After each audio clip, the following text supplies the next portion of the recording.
Good morning, welcome to Gupta commerce classes. आज accounts division class का 15th day, 15वां दिन, और आज के चैप्टर का नाम है financial statement of A company. Financial statement of A company. ठीक है, शुरुआत करते। काफ़ी सरल, काफ़ी आसान चैप्टर है। इसमें से कुछ लिमिटेड चीज़ें ही एग्ज़ाम में पूछी जाती है। इसमें सबसे मेन चीज़ है इसका प्रोफार्मा बैलेंस शीट का। फाइनेंशियल स्टेटमेंट किसको बोलते हैं, वित्तीय विवरण पत्र किसे कहते हैं, ये सारी चीज़ें मैं थ्योरी में करा चुका हूँ। आज प्रैक्टिकल से संबंधित चीज़ करानी। 5 नंबर का ये चैप्टर है। आज की क्लास में पूरे 5 नंबर आपके कवर हो जाएंगे अगर आप ध्यान दें तो। केवल इसमें एक ही चीज़ आपको ध्यान से सुनने समझनी है, मतलब लिखनी है। आपको बैलेंस शीट का प्रोफार्मा उतारना है। मैं लिख देता हूँ।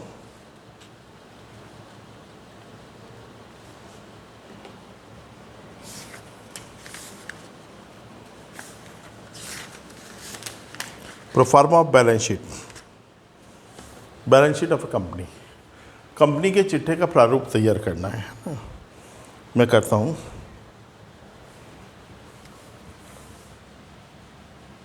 BALANCESHEET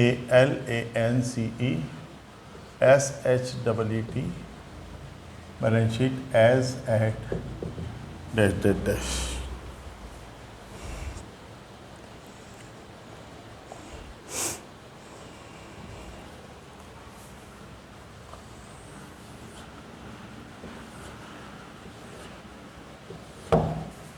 कंपनी का चिट्ठा कैसे बनाया जाता है, ये मेन चीज़ आपको ध्यान रखनी है।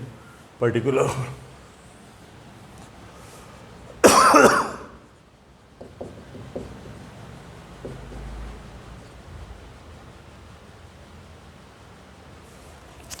Note number,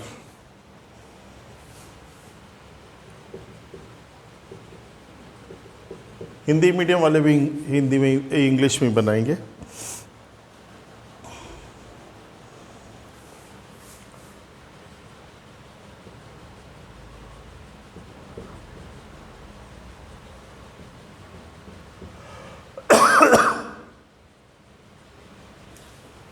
current year and previous year. ठीक है, ठीक है।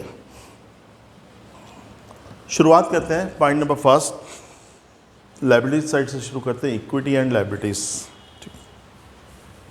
First,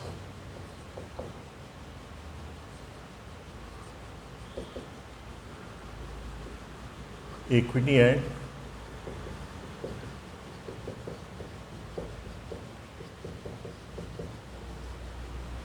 liabilities. Equity and liabilities. ठीक है।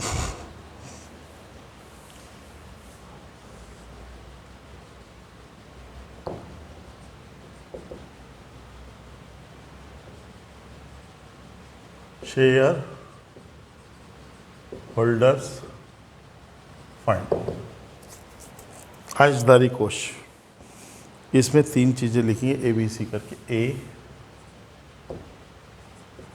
Share capital. B, reserve and surplus.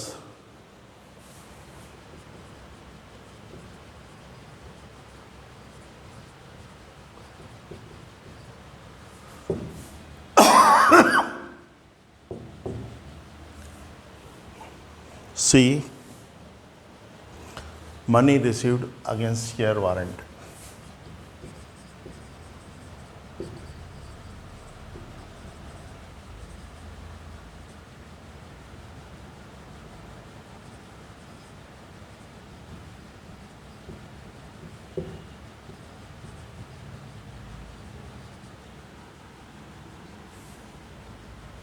ठीक है, money receive against share warrant.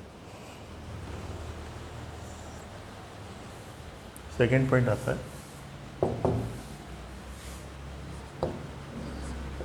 Share application money pending on allotment.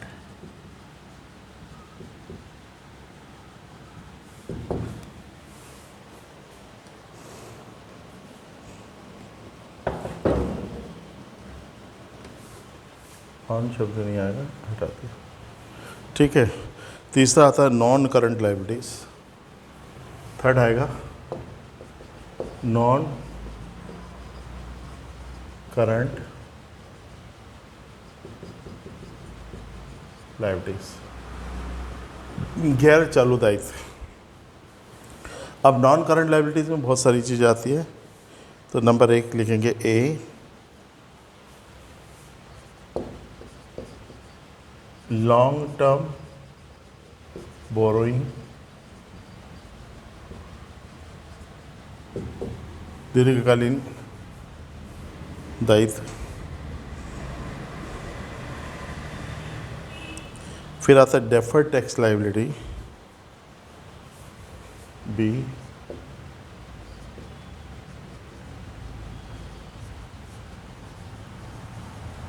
Deferred tax liability.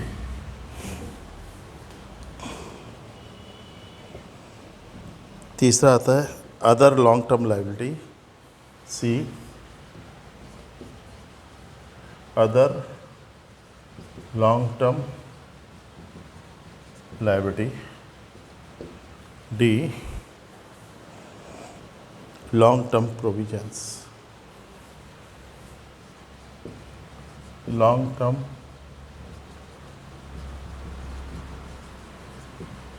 Provisions. ठीक है।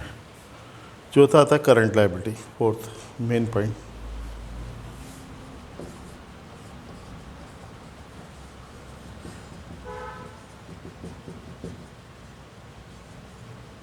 करंट लायबिलिटीज, चालू दायित्व।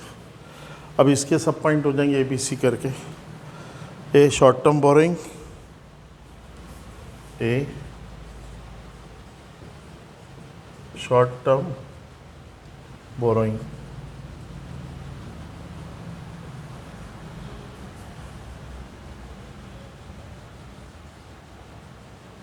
Number B, trade paper,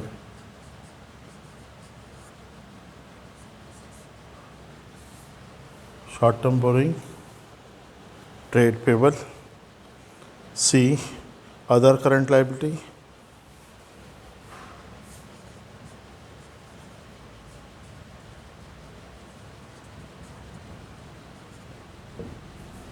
D, short term provisions.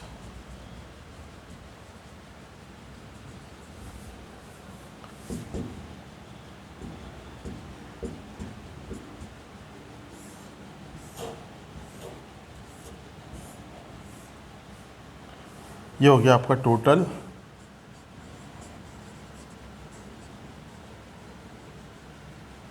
लिख दो खाली, total liabilities अंदर टोटल।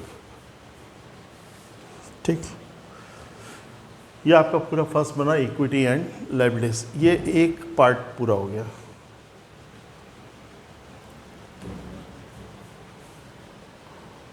दिख रहा है नहीं दिख रहा है?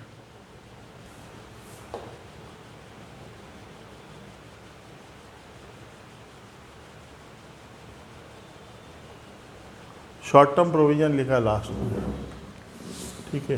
हाँ बस, उसका टोटल है और कुछ भी नहीं है। अब इसी को इस साइड मतलब बी कंटिन्यू आपको लगातार करना है। मेरा वो पेज भर गया इसलिए इस पेज पे ले रहा हूँ।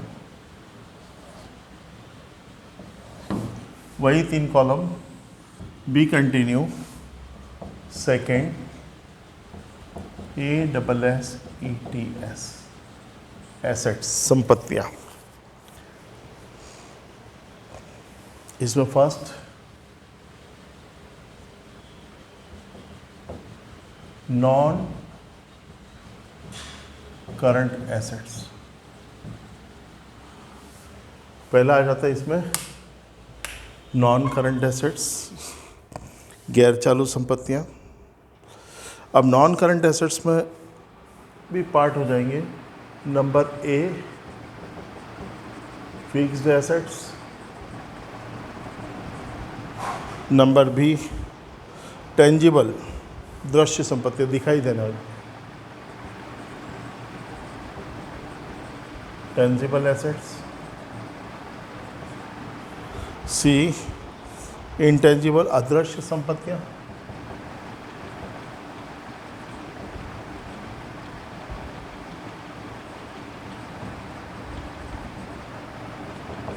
D capital WIP, capital work in progress.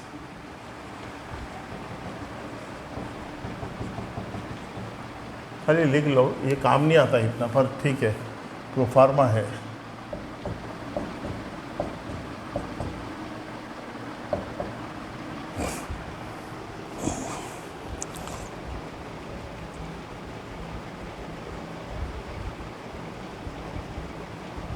ठीक है, अब बी लिख लो, नॉन करंट इन्वेस्टमेंट।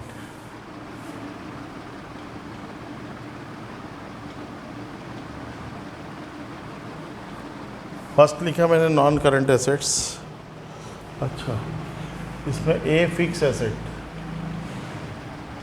ये फिक्स एसेट, फिक्स एसेट में ये ऐसे पॉइंट दे दिए थे, मैं कर देता हूँ इसको, ये A fix asset.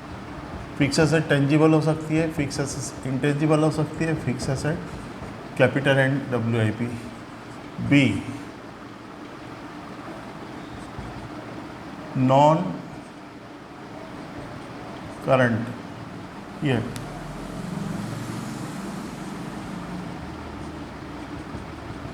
Investment,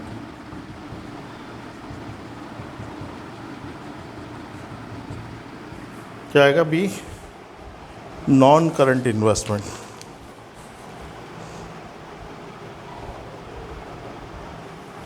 C deferred tax assets, DE deferred tax assets, net, शुद्ध सब प्लस माइनस करने के बाद। और चौथा आता है long term loans and advances,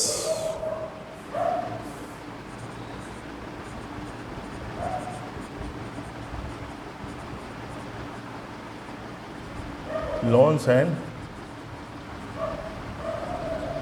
advances. और ई ले लेंगे other long term, other non current assets, other non current assets. ठीक है, ABCDE कर दिया। सेकंड आता करंट एसेट्स, फर्स्ट था हमारा नॉन करंट, सेकंड आ गया current assets.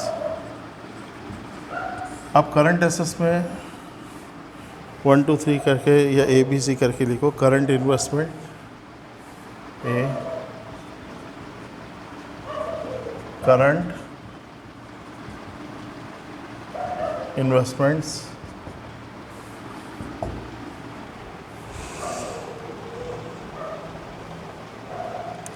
Inventory stock,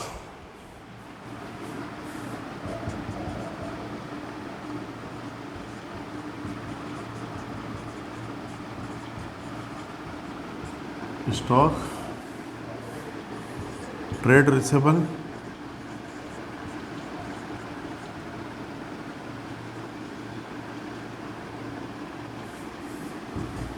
trade receivable मतलब क्या होता है,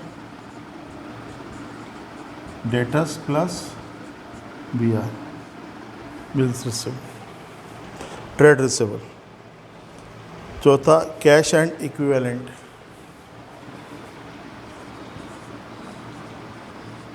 कैश एंड कैश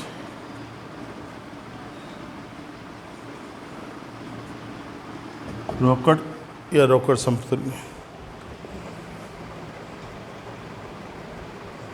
पांचवा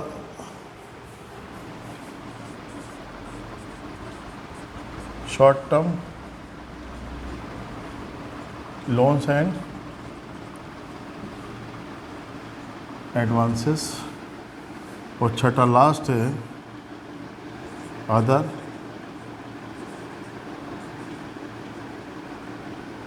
करंट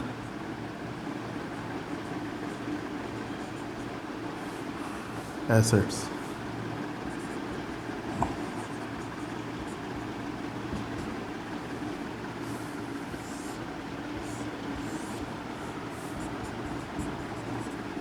टोटल, जैसे यहाँ टोटल लिखा है आपने, वैसे ही यहाँ भी आपको टोटल लिखना नीचे।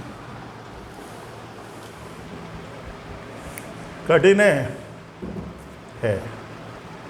याद करना पड़ेगा। बिना याद के कुछ नहीं मिलना बेटा, जल्दी उतार लो फिर शुरू करते हैं आगे।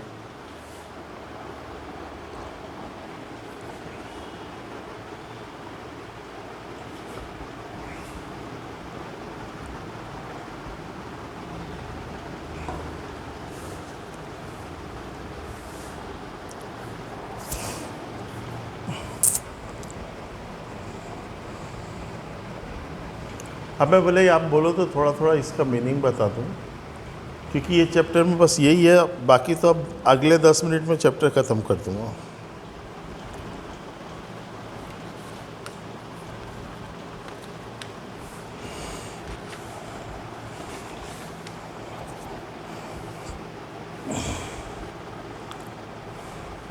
देखिए एक एक पॉइंट क्लियर करने की कोशिश करता हूँ मैं। इक्विटी एंड लायबिलिटीज़ तो ठीक है, दायित्व और समता। इक्विटी में शेयर होल्डर फंड, अंशधारी कोष, मालिक का पैसा, शेयर कैपिटल, अंश पूंजी आता है आपको सब। रिजर्व्स एंड सरप्लस, संचय एवं कोष, जितना ही पैसा रिजर्व प्रॉफिट से बचा के रखा हुआ धन वो सब रिजर्व होता है। General reserve, capital reserve, reserve fund, ये सब इसमें आएगा। Surplus, profit and loss, credit balance. तीसरा, money receive against share warrant. ये क्या चीज़ है?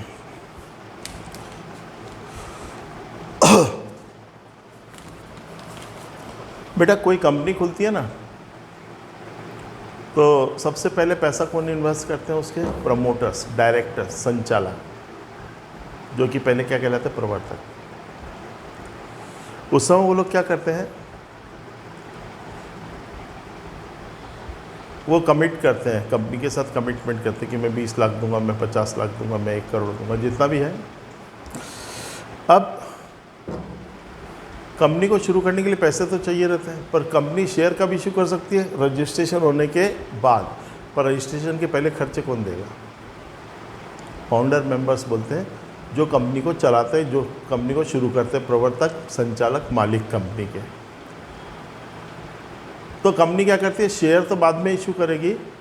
शेयर जैसे एक कागज़ इशू कर देती है, उसको बोलते हैं हम शेयर वारंट, कि तू 50 लाख रुपए दे दे, ये शेयर वारंट ले, इसकी जगह पर जमानत में ये शेयर वारंट रखें। जिस दिन कंपनी का रजिस्ट्रेशन हो जाएगा उस दिन तेरे को 50 लाख के शेयर इस वारंट के अगेंस्ट हम इशू कर देंगे। ये एक प्रकार का क्या है?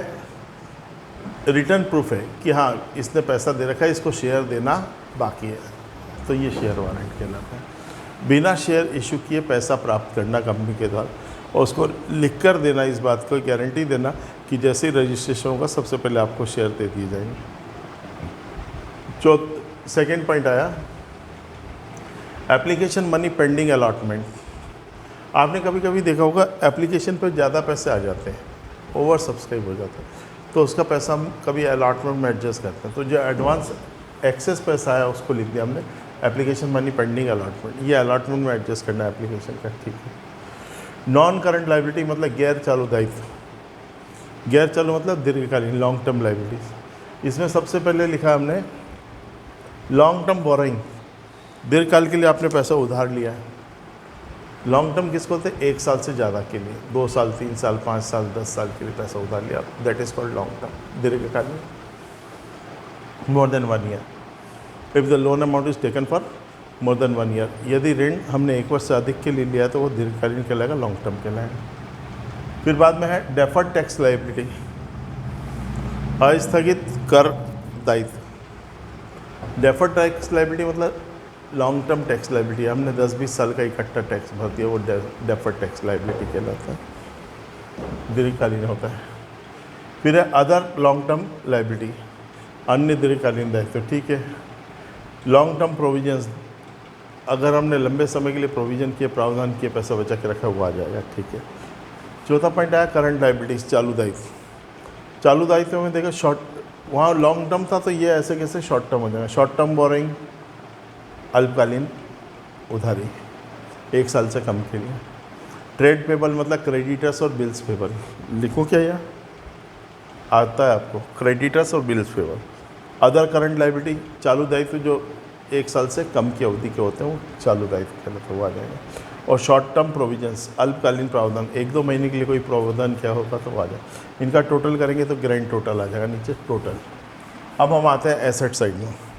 एसेट साइड में देखिए सबसे पहले हम लिखते हैं नॉन करंट एसेट्स, गैर चालू संपत्तियाँ। इसमें पहला पॉइंट आता है फिक्स एसेट।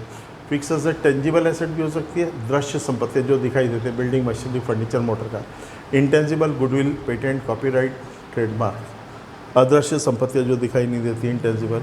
और capital WIP, capital work in progress, पूंजी या WIP वर्क इन प्रोग्रेस, कार्य निर्माणाधीन कार्य आता ही है। बी नॉन करंट इन्वेस्टमेंट, पहले था नॉन करंट एसेट्स, बी आ गया नॉन करंट इन्वेस्टमेंट, जो गैर चालू विनियोग है, जो ऐसे इन्वेस्टमेंट जो 1 साल से ज़्यादा के लिए किए, दैट इज नॉन करंट, वो आ जाएगा। सी डेफर्ड टैक्स एसेट, वहाँ था लाइबिलिटी डेफर्ड टैक्स लाइबिलिटी, यहाँ आ गया डेफर्ड टैक्स एसेट, ठीक है।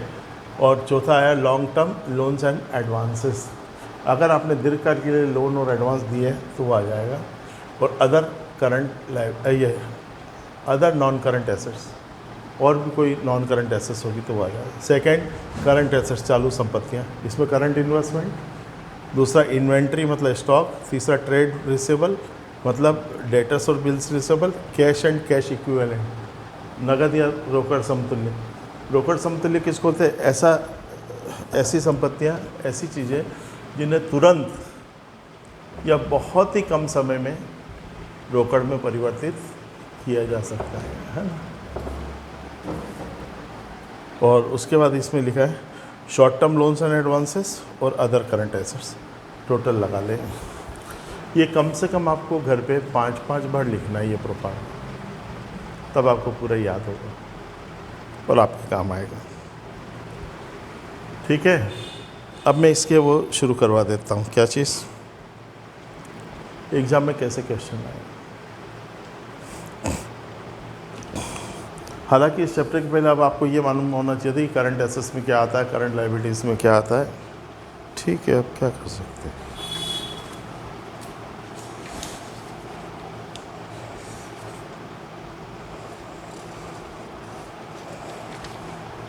क्वेश्चन लिखो इसका, क्या क्या आ सकता है।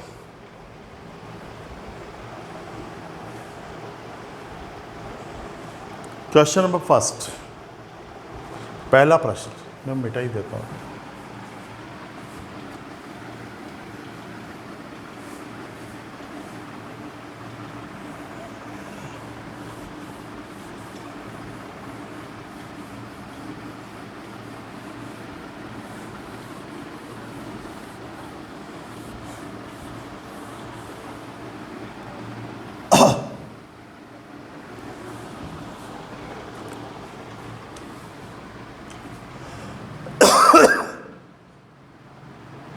क्वेश्चन नंबर फर्स्ट,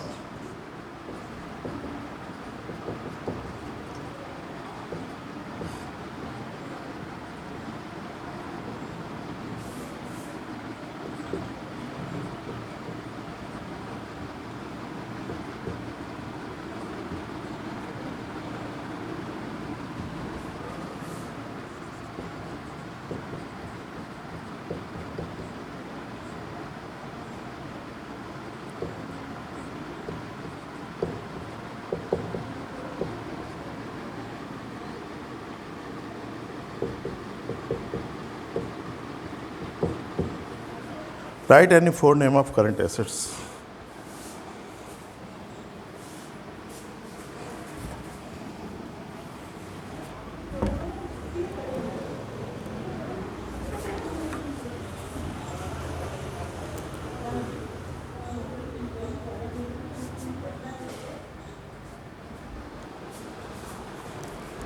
लिख सकते हो आप, write any 4 name of current assets, क्या क्या आएगा, number 1,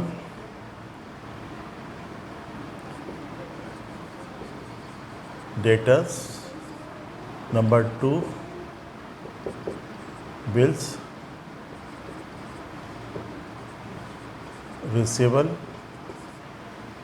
debtors, bills, receivable,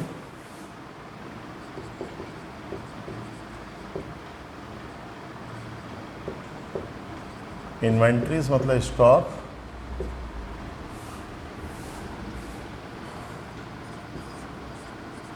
cash,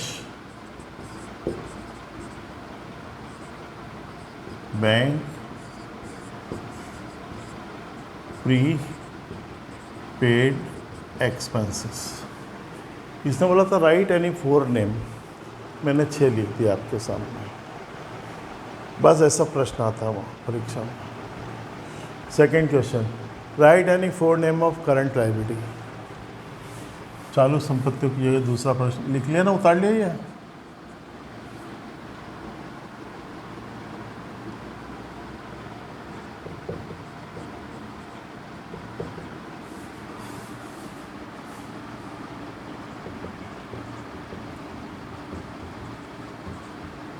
right any 4 name of current liabilities. क्या आ गया?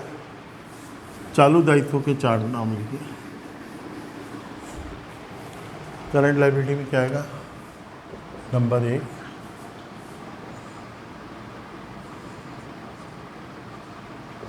Bank, bank overdraft, bills, payable पूरा लिख देता है।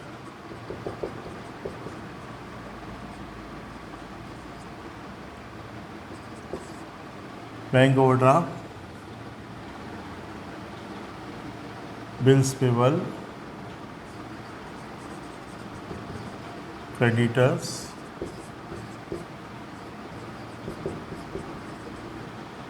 Short term loan,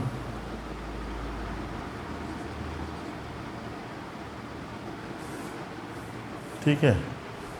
right any 4 name of current liability.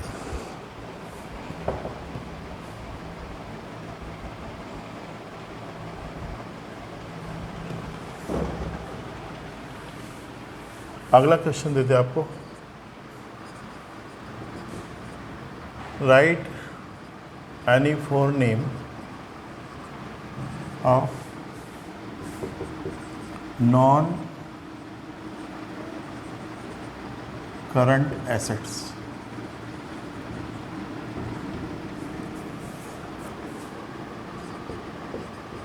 गैर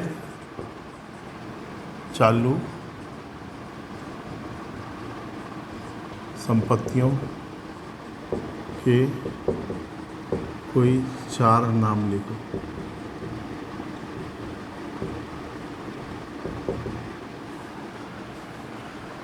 नॉन करंट मतलब जो चालू नहीं है, मतलब fix asset.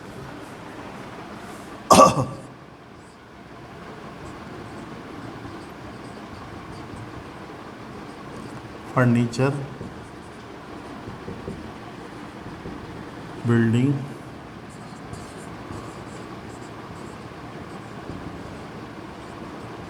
Machinery, motor car,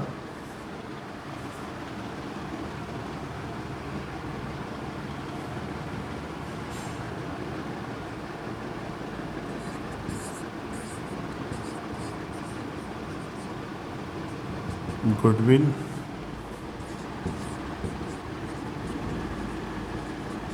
फिर ये देखो, ये मैंने थोड़ा किया है। ये कौन सी है? दृश्य।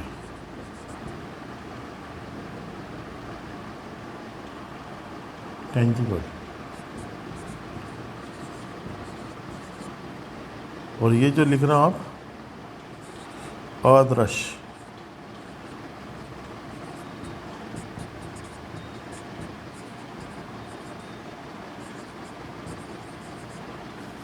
वो कभी बोलते 4 दृश्य गैर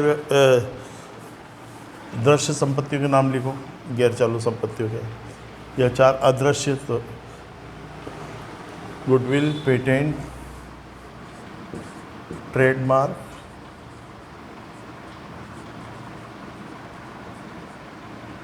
कॉपीराइट।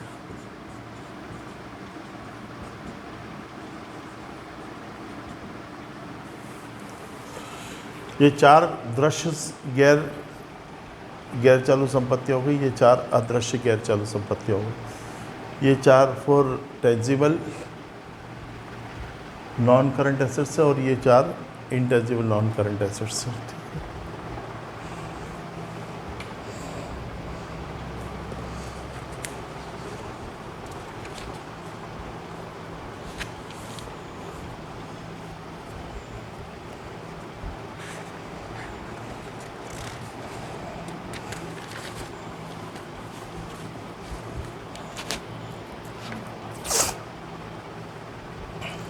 अब इसमें क्या करता है ये, कभी कभी आपको अमाउंट दे देता है, आपको अमाउंट दे देता है 2-4। जैसे अब यहीं देखो तो ज़्यादा अच्छा है।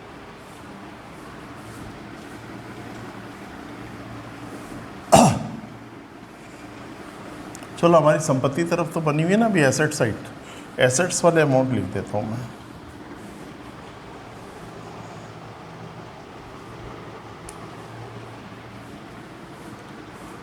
क्वेश्चन है how these items are shown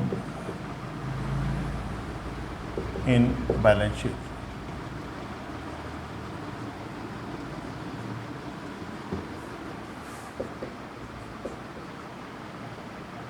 निम्न मदों को चिट्ठे में किस प्रकार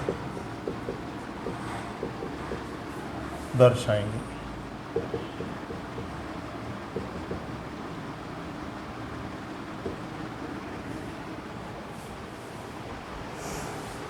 निम्न मदों को चिट्ठे में किस प्रकार दर्शाएंगे, ठीक है।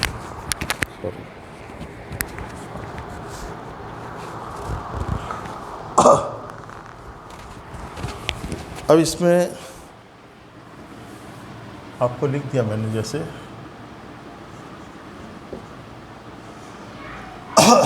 Cash 50,000, building 6 lakh,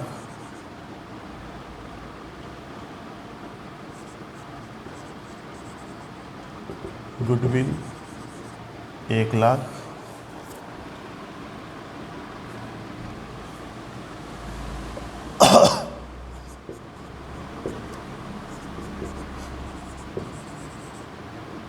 stock 20,000,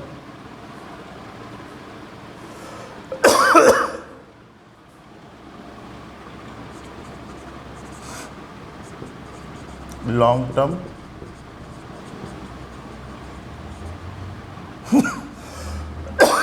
investment 40,000।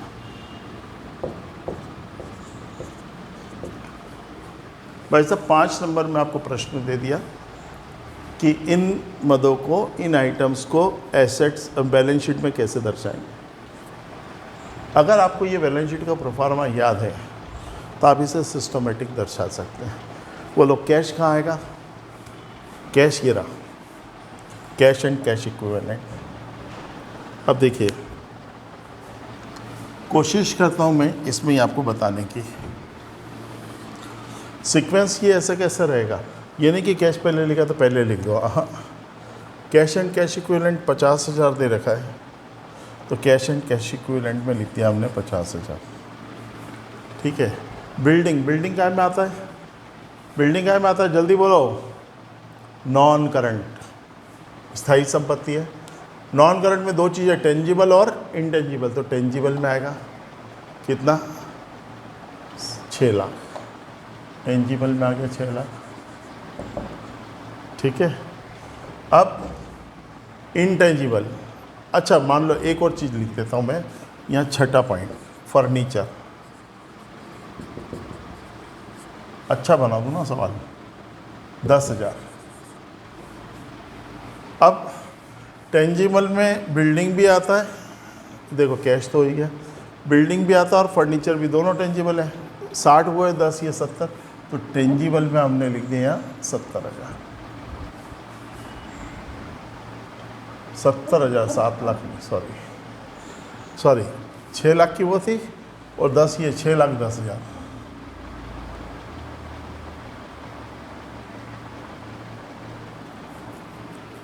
Furniture ये ले यार, 1 लाख कर दिया। 6 लाख की बिल्डिंग थी और 1 लाख का फर्नीचर, टेंजिबल में हो गए 7 lakh.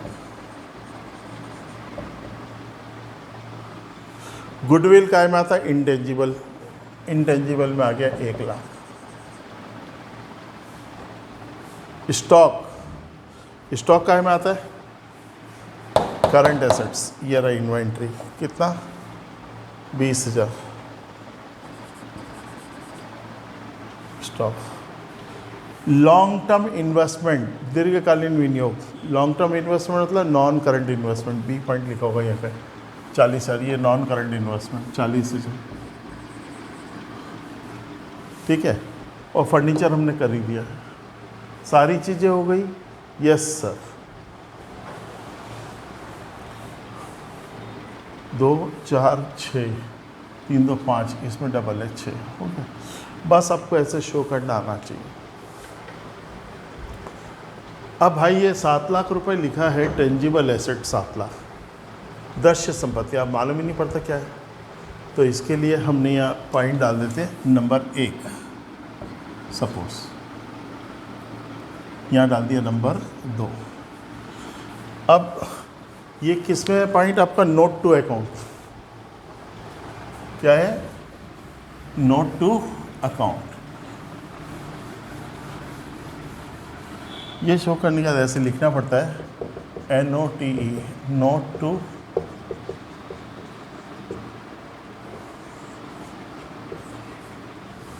Number 1, TANGIBLE, tangible assets, यही है ना। टेंजिबल एसेट्स में अंदर लिख दिया हमने building 6 lakh, furniture 1 lakh, 7 lakh. Number 2, note to account, 2 number क्या है, intangible asset, INTANGIBLE, intangible assets. ये काय का पैसा था, गुडविल 1 लाख। ठीक है, इस प्रकार से हम इसको दर्शाएंगे।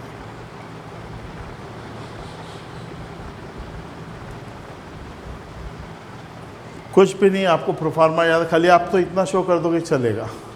ये मैंने एक्स्ट्रा बताया कि नोट टू अकाउंट होता क्या चीज़ है, जो लिखा है यहाँ पर उसका डिटेल नोट टू अकाउंट में आता है। ठीक है, तो इस प्रकार से यहाँ पर ये चैप्टर भी हमारा ख़त्म हुआ। कौन सा, फाइनेंशियल स्टेटमेंट ऑफ कंपनी, है ना। और आज ही नया चैप्टर शुरू कर देते हैं, काफ़ी टाइम बचा अभी, आगे के लिए अच्छा रहेगा अपने को।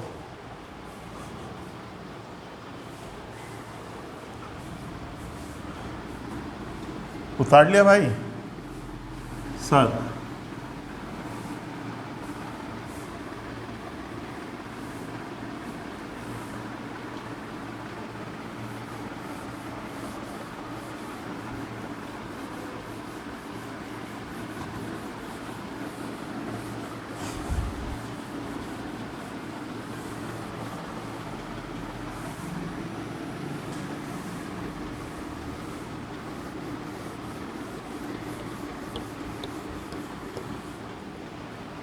आज अगले चैप्टर का नाम है हमारा फाइनेंशियल स्टेटमेंट एनालिसिस।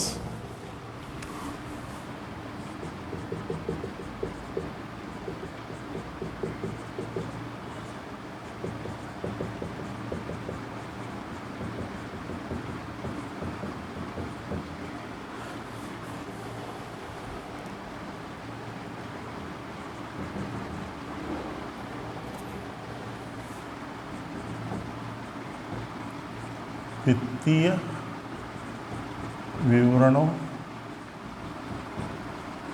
का विश्लेषण, वित्तीय विवरणों का विश्लेषण, एनालिसिस ऑफ फाइनेंशियल स्टेटमेंट। ठीक है बेटा, what do you mean by analysis of financial statement? वित्तीय विवरणों का विश्लेषण किसे, वित्तीय विवरण किसको बोलते हैं?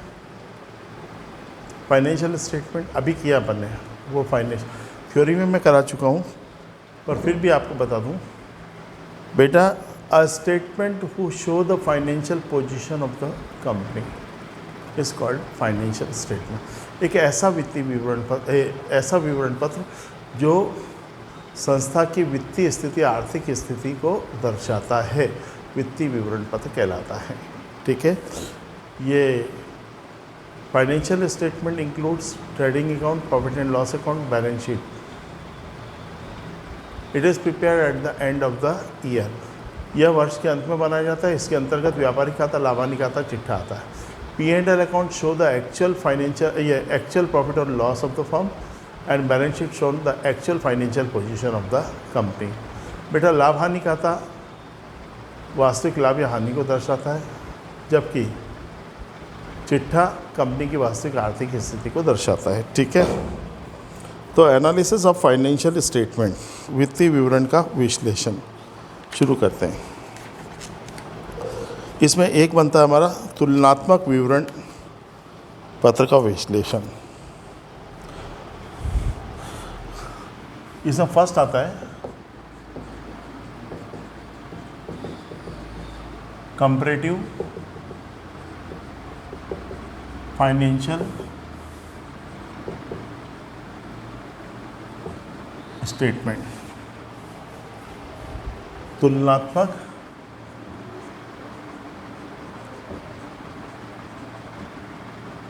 वित्तीय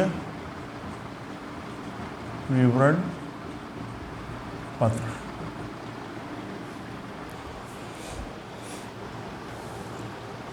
बेटा, इसमें क्या होता है, कंपेयर करते हैं, कंपैरिजन, तुलना करना। तुलना जानते हो, current year is compared with the previous year and find the progress. इसमें चालू वर्ष की तुलना गत वर्ष से की जाती है और प्रगति का या होने वाले चेंजेस का पता लगाया जाता है, एंड फाइंड द चेंजेस। देखते हैं, मैं बताने की कोशिश करूं आपको सीधे सवालों के माध्यम से।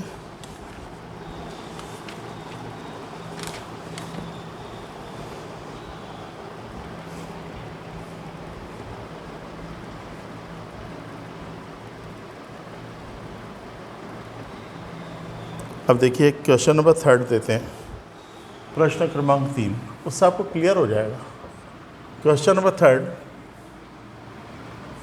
हेडिंग डाल, ये लो, ये हटा दिया मैंने, यहाँ लिख दिया क्वेश्चन नंबर 3, ऐसे कंपैरेटिव फाइनेंशियल, अच्छा क्या है ये, कंपैरेटिव बैलेंस शीट है। Okay, COMPARATIVE, comparative, BALANCE, balance sheet, SHEET, comparative balance sheet, तुलनात्मक चिट्ठा। इसमें 4 कॉलम देखिए, ये बनते हैं particular,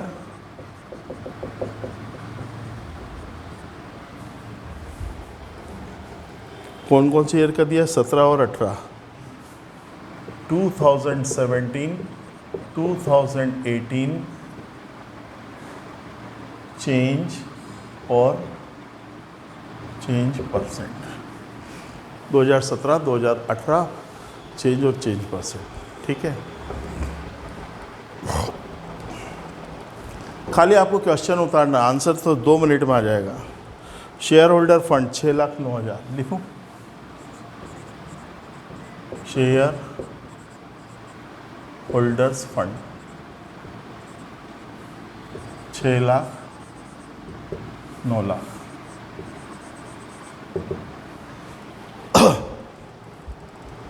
non current liability 3,00,000 non current liability 3,00,000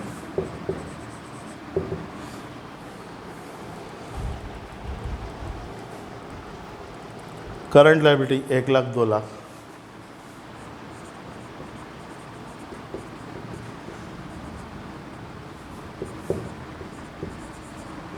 1,00,000 2,00,000।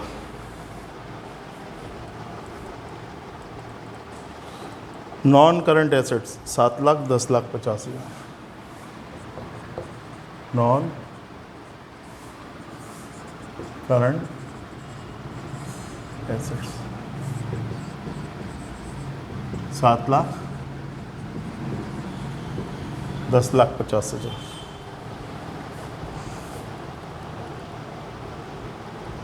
और लास्ट करंट एसेट्स 3,00,000 4,00,000 85,000।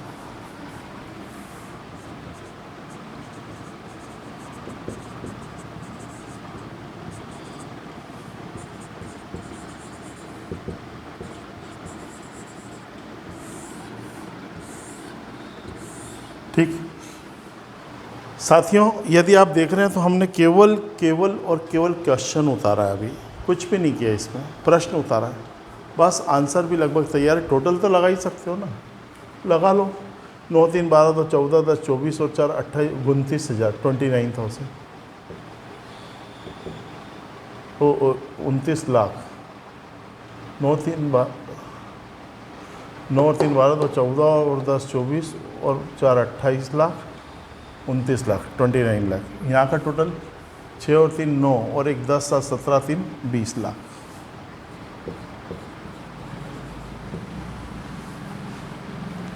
अब हमारा हेडिंग है कंपैरेटिव फाइनेंशियल स्टेटमेंट। कंपैरेटिव वित्तीय तुलनात्मक वित्तीय विवरण पत्र। वित्तीय विवरण पत्र को बैलेंस शीट भी बोलते हैं, मतलब कंपैरेटिव बैलेंस शीट, तुलनात्मक चिट्ठा बता रहे हैं हम। देखिए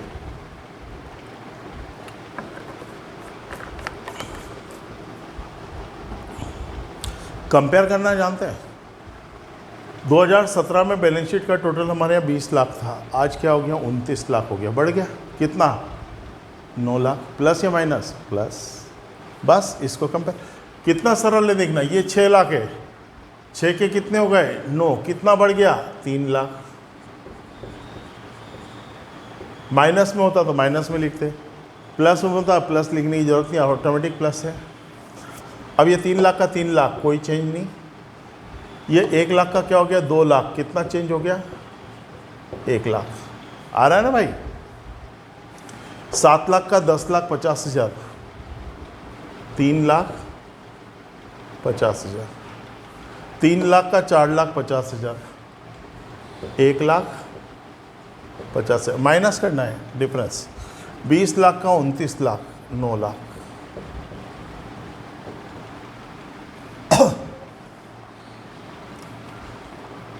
बोलो सर ये वाला कॉलम तो आ गया चेंज परसेंट बड़ा आसान है, पर थोड़ा सा समझना। देखो चेंज परसेंट बराबर change into 100 upon first year amount. Change into 100 upon first year amount. साथियों यहाँ देखो चेंज कितना आया 3,00,000, फर्स्ट ईयर का अमाउंट कितना है 6,00,000। बस change 3,00,000 into 100 upon first year amount 6,00,000। 3 से काट दिया 2, 2 से काटा इसको 50। बस ऐसे ही सारे निकाल लें। यहाँ कोई चेंज नहीं हुआ तो डैश। यहाँ देखिए चेंज कितना 1,00,000, फर्स्ट ईयर का अमाउंट भी 1,00,000, तो चेंज लिखा है 1,00,000 × 100 बटे first year amount 1 lakh. 1 lakh से 1 लाख घूस 100 बराबर। तीसरा देखते हैं 7 लाख का 10.5 लाख 3.5 लाख 3,50,000 इंटू 100 बटे फर्स्ट ईयर अमाउंट 7 लाख। 4040 35 एकम 35 दूना 2 से काटेंगे 100 को 50 आएगा। टफ तो नहीं है। 50 यहाँ पे 1.5 लाख 3 लाख 50 है ये भी 1.5 लाख गुने 100 बटे फर्स्ट ईयर का अमाउंट 3 लाख। 1.5 लाख से 3 लाख को काटेंगे 2 से 100 को काटेंगे 50। यहाँ लिख देंगे 50। कायदे से सवाल हो गया, पर चलो ये भी है। 20 का 29 हो गया, कितना चेंज हुआ 9 लाख। ये लिखा मैंने 9 लाख इंटू 100 अपॉन 20 लाख।